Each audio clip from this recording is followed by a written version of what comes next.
दी banking गुरु channel में आपका स्वागत है। आज एक हम एनबीएफसी के जो रिजल्ट्स आए हैं, this is a specialised NBFC, renewable energy में they are the leader. I am talking about IREDA, IREDA। June quarter के जो रिजल्ट्स आए हैं उसकी बात करेंगे, और क्योंकि शेयर काफ़ी टूट चुका है, रिजल्ट्स भी अच्छे नहीं हैं, क्या इन लेवल्स के ऊपर एक कंट्रेरियन कॉल हम ले सकते हैं, इसकी भी बात करते हैं। पहले रिजल्ट्स देख लेते हैं क्विकली, फिर आगे इसका फ्यूचर देखते हैं। इंटरेस्ट इनकम 48 करोड़ से बढ़ी है, अदर इनकम 2 करोड़ से बढ़ी है, and the total income has gone up by 45 crore. We are talking about June quarter comparison with the March 25 quarter. जो इनकी फाइनेंस कॉस्ट रहती है वो 115 करोड़ से बढ़ गई, ये थोड़ी ज्यादा बढ़ी हुई है। इम्पेयरमेंट कॉस्ट, जो इनके अकाउंट खराब होते हैं, एनपीए हो जाते हैं, उनकी रीवैल्यूएशन करके जो डिफरेंस आता है इसको ये इम्पेयरमेंट कॉस्ट में डाल देते हैं। There is a increase in the impairment cost by 233 crore. आगे देखते हैं ये क्यों है, और हम जानते भी हैं ये क्यों है, और क्या ये वन टाइम इशू है या ये रेगुलर इशू है, इसको देखते हैं। टोटल 371 करोड़ से इनका एक्सपेंडिचर बढ़ गया। इनकम बढ़ी 45 करोड़ से, एक्सपेंडिचर बढ़ गया 371 करोड़ से, जिसमें से 233 करोड़ इंपेयरमेंट कॉस्ट है। इसकी वजह से operating profit gone down by 325 crore. 629 crore था लास्ट क्वार्टर, अभी रह गया 304 करोड़। टैक्स प्रोविजन में 27 करोड़ इन्होंने कम टैक्स प्रोवाइड फॉर किया है, और net profit has gone down by 255 crore, तकरीबन आधा रह गया। 501 करोड़ से कम होकर 246 करोड़ रह गया।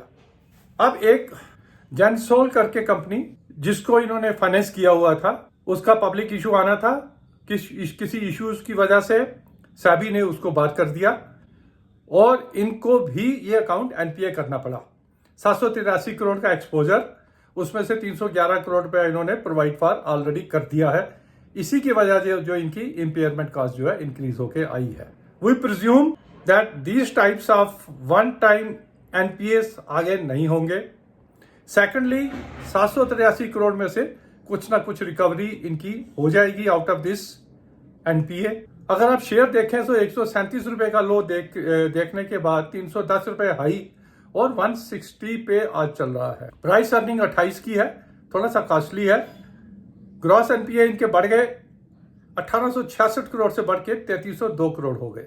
इसमें मेजर कंट्रीब्यूशन आ गया 783 करोड़ का वन एनपीए जो है जेंसोल का। इसी तरह नेट एनपीए 1000 करोड़ से बढ़ के 1615 करोड़ आ गए। मतलब किसी भी एंगल से कुछ रिजल्ट्स खास नहीं है। यील्ड ऑन एडवांसेस 10% से कम होकर 9.95 हो गई, और कॉस्ट ऑफ फंड्स इनकी 7.61 से कम होकर 7.40 आ गई। नेम इनकी थोड़ी सी बढ़ी है, 3.27 से बढ़ के 3.60 आ गया नेट इंटरेस्ट मार्जिन। पीसीआर 45% से बढ़ा के इन्होंने 51% किया है। अब ये तो हो गए इनके क्वार्टरली रिजल्ट्स, जिसमें से कुछ भी हमें अच्छा नहीं दिखता है। अब आते हैं कि हम इसे एज ए कॉन्ट्ररी कॉल क्यों लेना चाहते हैं। रिन्यूएबल एनर्जी, हम सब जानते हैं इसके ऊपर गवर्नमेंट का फोकस है। 227 गीगाहर्ट्ज की एनर्जी ऑलरेडी हम प्रोड्यूस कर रहे हैं। बाई 2030 इसको हम डबल करना चाहते हैं, तकरीबन 500 गीगाहर्ट्ज का हम डबल करना चाहते हैं। इनका रोल, IRDA का रोल जो होगा इसमें पूरा रहेगा।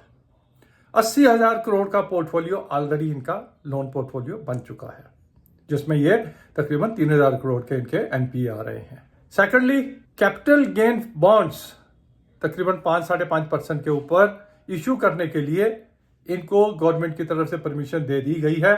ओनली 6-7 कंपनीज आर देयर जिनको इस तरह के बॉन्ड इशू करने की गवर्नमेंट की तरफ से परमिशन है। इसका फायदा क्या है कि लो कॉस्ट के ऊपर इनको फंड्स अवेलेबल हो जाएंगे under the capital gain bonds.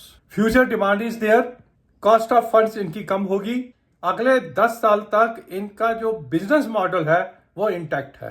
ध्यान कहां रखना है, सिर्फ अपना एनपीएस को कंट्रोल करना है, जो मोर और लेस अंडर कंट्रोल था except for this one account. तो इन सब चीजों को देखते हुए शेयर तकरीबन आधा रह चुका है। We feel this has already seen all the adversities, now it should bottom out. हो सकता है 5-4 रुपए और भी कम हो जाए, तो इंस्टॉलमेंट्स में 2-3 इंस्टॉलमेंट्स इस शेयर को एकमुलेट करना शुरू करें। आज टूटा हुआ है 160 पे लीजिए, मार्केट और टूटती है 150 पे लीजिए। लॉन्ग टर्म में 2-3 साल के इसको लिए रखिए। I am sure this share will give excellent results. Only one rider, asset quality के ऊपर अगर ये कंट्रोल कर लेते हैं। तो ये था हमारा एक contrarian call on IREDA। Thank you for watching. Quarterly results analysis पर ध्यान रहे। Share market investment is subject to market risk. Analyse the risk and then only invest. Thank you.